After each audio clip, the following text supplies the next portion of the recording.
Welcome to Butterflyfields transforming robots. Today let's make Sealo, the hopping bot.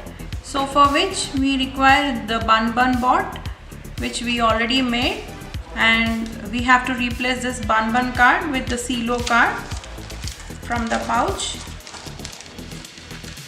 and we have to reverse the flap legs. So first remove our bun card.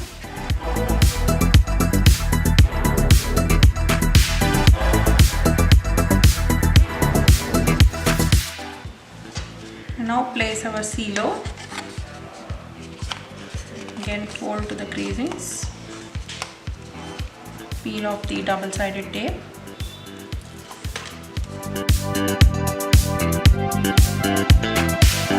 Now stick it.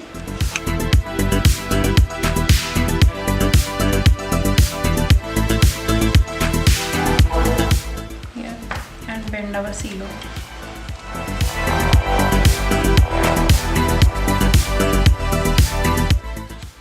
Reverse these.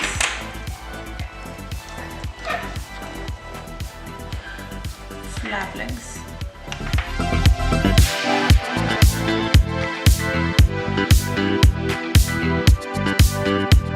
Now our Sealo bot is ready.